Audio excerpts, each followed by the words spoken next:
الزمالك متصدر الدوري. الزمالك عامل حاله.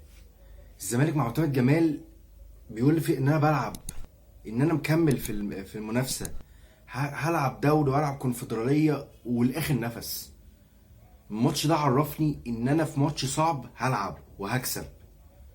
هعمل حاجه في الماتش، مش هطلع بماتش وانا خسران او انا اعمل اداء وحش. لا، كابتن معتمد جمال حقيقه شكرا، بشكرك والله. رجعت لي الشغف، عرفتني ان انا ممكن من ولا حاجه اعمل حاجه. زي ما بيقولوا كده، من فسيخ شربات. وتلاقي في المؤتمر الصحفي اللي محد يساله في ظل المشاكل وبتاع، قال له في ايه المشاكل؟ قال له انا تمام، أنا ما عنديش مشاكل. فلا، الزمالك بيقول انه هيكمل. اي نعم، ما اعرفش النتيجه، بس انا مبسوط. ماليش دعوه بالنتيجه يا جماعه. المهم ان انا الاقي اللاعب اللي قدام بيعمل جرينتا، عايز يكسب الماتش، بيدي لنفسه 100% وال120% عشان اكسب الماتش ده. كان ماتش اتحاد، ماتش انبي، ماتش ايه، انا هدوس على نفسي عشان اكسب. الزمالك كسبان 7 ماتشات ورا بعض. سبع ماتشات ورا بعض. حد فاهمين الموضوع ده؟ 7 ماتشات ورا بعض كسبان، ومش كسبان بالعافيه. ممكن ماتش يكون كسبان بالعافيه كسبان، لا، بس باقي الماتشات كسبان. في ماتشات الصعبه اللي انا هلعبها، انا بقول لنفسي او حاسس كده، واقول لا، انا هرجع. لو انا خسران هرجع، لو انا متعادل ان شاء الله هكسب. مفيش سيناريوهات زمالك. سيناريوهات الزمالك يعني حاسس ان هي بقالك كتير قوي ما جاتش. سيناريوهات الزمالك لو يتعادل مثلا في ماتش مصيري مهم جدا، ويكسب مثلا ماتش بيراميدز، ويتعادل مثلا ماتش الاتحاد، فتلاقي مثلا ده سيناريو الزمالك. انا مش حاسه. حاسس لا، ان الزمالك لا، بيرجع، بيلعب كوره جرينتا، كلهم دايسين 100% و120%. والحقيقه عايز اتكلم عن الماتش الزمالك وبيراميدز، وان وازاي معتمد جمال تفوق على يوريسيتش. دايما يا جماعه لازم اجي اعرفكم ان المدرب المصري، دايما لازم اعرفكم الحاجه من دي. المدرب المصري بيبقى عنده تكتيك 1 2، ما بيعملش 4 5. 4 5 ده ماكسيمم، ده ايه ليه مدرب اجنبي. انما المدرب المصري بيعمل لك 1 2. بس انا مبسوط. يعني مثلا يستروب مع الاهلي. لو انت شفت شويه هلاقي بحس ان مثلا في اول ماتشاته كان بيعمل تكتيكات معينه ولعب معين وجبهه معينه، فجاه لقيتش الجبهه دي. فهي اللعيبه ما بقتش حافظه. المفروض اللعيب المصري يا جماعه، او اللعيب المحلي، انا المفروض احفظه مره 2 3 4 5، وكل ماتش اقول له، وكل ماتش اعمله، وكل ماتش يتمرن. لان لازم انت تعرفه، لانه هينسى ده 100%. اي لاعب مصري كده، اي لاعب محلي هو كده. فيا جماعه معتمد جه عامل مره 2 ايه، هو لعب على السرعات. بيراميدز كان فيه سرعات، لعب على السرعات. قطه كان قدام، كان في نص الملعب مفيش غير 2، كان مهند لاشين ووليد الكارتي. فكان في نوعا ما مساحات، وكان في مساحات على الاطراف. كان نجم المباراه كلها، او يعني انا مختار 2، هو نصر منسي وخوان بزيرة. خوان بزيرة ضيع كرات يا محمد؟ لا يا عم، ما ضيعش. هو انا عارف النقطه، انا عارف، بس هو وصل بيجري. هو الوحيد، دي ماتشاته. ارمي الكوره بقى في المساحه، او دي ماتشاته مالكش دعوه. بس هي الفكره مش فيه، هو ملوش ذنب. خلي بالك ايه المشكله؟ نص الملعب فين؟ مش موجود. يعني المفروض يا جماعه ان انا ريتم خوان بزيرة غير ريتم لعيبه الدوري. فمثلا خوان بزيرة لما بيجري، يعني انت بتلاقيش نوعا ما غير المهاجم، مهاجم ممسوك، فانت مش عارف تباصيله. فانت ما عندكش ولا الوينج، ولا عندك خط الوسط، كله بره. فانت ما قداموش خوان بزيرة انه يشوط، واحنا عارفين خوان بزيرة ما بيعرفش يشوط. مهما بقى انت ايه، اصل جاب جون بقى في زد، برضه انا موافق.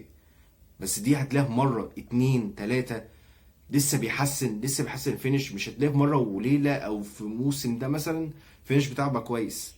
لكن في ممكن مثلا في لقطات معينه تلاقي الفينش بتاعه كويس. لكن حته ان خوان بزيرة هو كان نجم المباراه، هو ناصر منسي اللي كان من العدم بيعمل فرص، من العدم.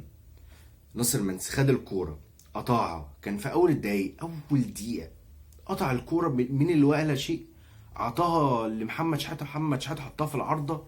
ودايما يا جماعه لازم افكركم فقره العارضه. انا هعملها خلاص خلاص، انا بمشي ايه بقى، مش لسه هفكر، لا انا عملتها خلاص. هي فقره العارضه، فقره اسمها العارضه، وهوريك لقطه العارضه. لان انا زهقت، مش كل ماتش عارضه، مش كل ماتش كده. والماتش بتاع بيراميدز والزمالك كان مفتوح جدا، وكان حلو قوي. مفتوح بقى، انت في مساحات وكل واحد بيجري. لكن انا كنت قافل الزاويه على بيراميدز، انا كنت قافل الدنيا، عامل تكتل دفاعي. مخلي مثلا لاعب زي زلاكا مثلا. زلاكا ده كان كان شيكو بنزا، لكن من غير جري مثلا وحفرقه.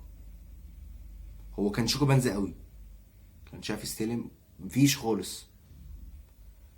والماتش ده يا جماعه، ماتش الزمالك وبيراميدز ده يخلص 4-2 من الزمالك بالظبط. يعني جالي ضربه جزاء، حسام عبد جابها. لا هو بالظبط يعني، بكل احترام يعني، لا هي يخلص 4. هما يجيبوا جونين مثلا. انا اول ما ناصر ماهر نزل، انا اقسم بالله ايدي حط على قلبي كده. لان ناصر ماهر، او انا عامل مع بيراميدز ماتشات خياليه فوق قوي. فهو عامل ماتشات كويسه، فانا خايف بقى تلاقي مره واحده ايه، شوط واحده كده. لا بس هم اول ما ناصر ماهر بيستلم الكوره، احنا بندوس عليه، بنعمل بلوكات على كل كوره. اي حد، اي لاعب يعني، اي لاعب يعمل بلوك على طول. وانت في الاول يا جماعه كنت عايز بقى اتكلم في حته المهدي وعواد وصبحي. معتمد جمال فاهم هو بيعمل ايه، معتمد جمال فاهم هو بيعمل ايه. ما تناقشوش ليه صبحي، طب ليه عواد، طب ليه مهدي، لا ما ماليش دعوه. هو فاهم هو بيعمل ايه، وعارف هو بيلعب مين. وده اللي اكد لي. وكمان انا كنت عايز صبحي يلعب الماتش ده، لان الماتش ده بيراميدز بيضغط ضغط عالي، خلي بالك. ممكن هو بتلاقيه في وقت معين بيعمل ميديم بلوك عشان ما يبيعش نفسه، وتلاقي مثلا ايه، لانك انت عندك حسام عبد المجيد، محمد اسماعيل، دول بيعرفوا يبصوا.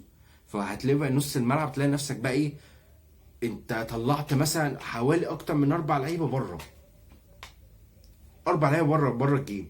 فانت هتعرف تعمل كوره. فهو كانوش بيعملوا ميديم بلوك، بس ده كان الكوره ايه لو مع الدفاع. انما ايه، كان بيضغط ضغط عالي جدا. لما تلاقي بقى ان الكوره باجي على الحارس بقى، والحارس المنطقه دي بيعملوا ضغط عالي. فصبحي هو الوحيد اللي كان بيعرف فيها برجله. ولا مهدي بيباصي دايما للمدافعين، يعني فين وفين لما بيرفع كرة لفوق. وعواد يعني، اي نعم انا بالنسبه لي كان اخر ماتش لعبه، اي نعم والله ما فاكر الماتش ده اساسا. بس كان بيلعب برجله حلو، خلي بالك.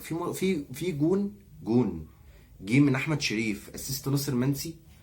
مش فاكر صح الماتش ده كان ضد مين. عواد عمل كوره حلوه قوي، كانت 4 باصات جت جون من عواد. عمل باص حلو من ناحيه شيكو بنزا، مش عارف ايه، كده جون. ف اتمنى رجوع عواد. انا يا جماعه بص هقول لك حاجه بقى. صبحي ومهدي عواد، انا دايما اشوف عواد بطمن شويه، بحس ان انا عندي حارس مرمى حتى لو بيغلط. برضو انا فاهم ان الماتش الجاي مش هيغلط، الماتش اللي بعده مش هيغلط. الكلام ما بيجيش على مهدي سليمان ومحمد صبحي، ما بيجيش عليهم، بقلق. والحقيقه جدا بيراميدز كان عشوائي جدا حرفيا. هو انا يا جماعه انا شفت الشوط الاول، في فرص كانت هتيجي جون وفرص جامده، لكن هو كان عشوائي. مفيش كده جمل، مفيش مثلا ايه ابص ده عامل كذا يعني لا. يعني كان فيستون مايلي كان كويس ان هو بيقعد ايه، يحط الكره يبصيها على طول بسرعه عشان ايه يعمل هجمه خطيره. ده اللي كان بيعمله فيستون مايلي. لكن مفيش ولا حصل اي حاجه. الزمالك كان عنده تكتل دفاعي مخلي ان بيراميدز مش عارف يعمل حاجه. فجأة ناصر منسي العالمي الخيالي الأسطورة دخل جرى، كان هيقطع الكورة. كان غلط تقريبا من أحمد سامي تقريبا، غلط. ناصر منسي جرى على الكورة، راح. أحلى حاجة في ناصر منسي إن هو عمل إيه؟ هو شاط الكورة الأول، لمس الكورة، بعدها إيه، أحمد الشناوي حط رجله أو حط إيده على طول، راح جه موقعه.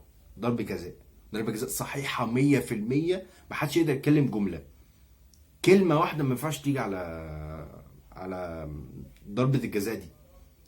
لان هو لمس الكرة الاول، طالما ناصر منسي لمس الكرة الاول خلاص هي ضربة جزاء، ده 100%. على فقرة التقييمات، محمد صبحي هديله 8 من 10. عمل ماتش كويس قوي، ما يعني ما غلطش برضك، لسه مستمر في حته ان اي حد يشوط عليه بيزعق، بس يعني يا عم تمام.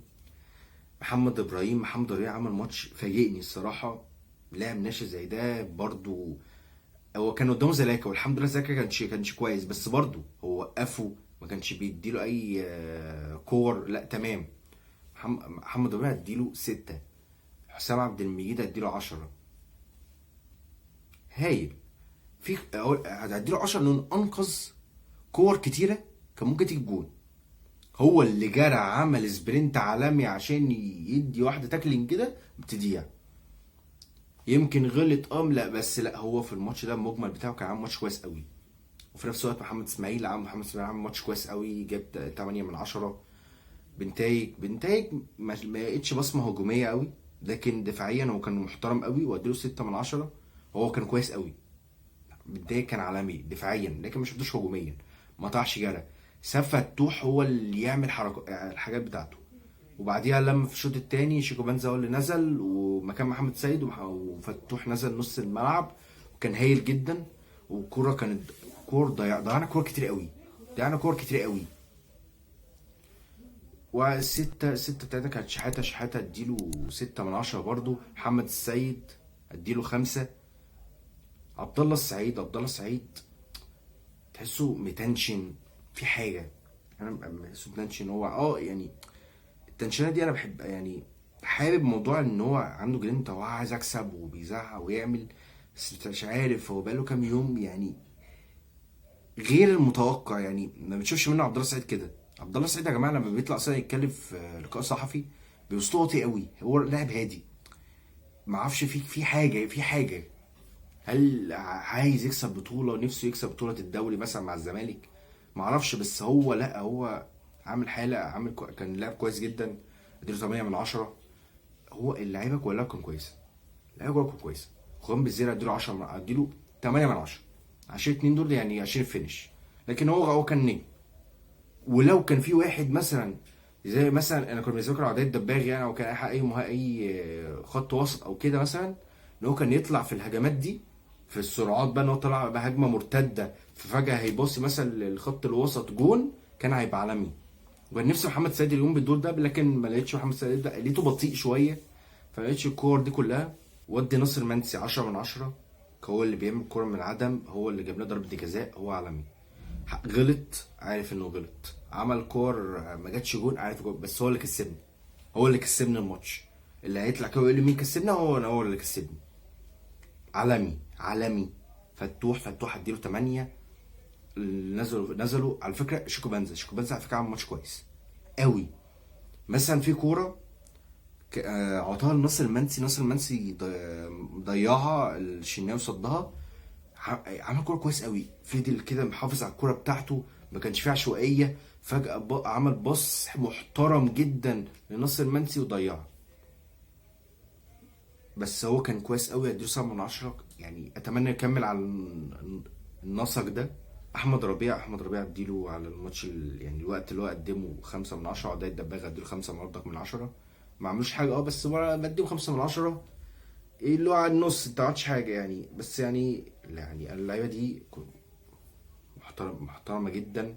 اللعيبه دي هحتاجها قوي في الماتشات الجايه، احمد ربيع بالذات هحتاجه. شحاته بلاقي دايما انه ساعات بيبيع نفسه، فمين اللي كان بيحاول يغطي؟ يا كان بنتاي كان بيخش للقلب كمدافع، او فتوح، لكن هو شحاته زي ما أنا قلت هو 8.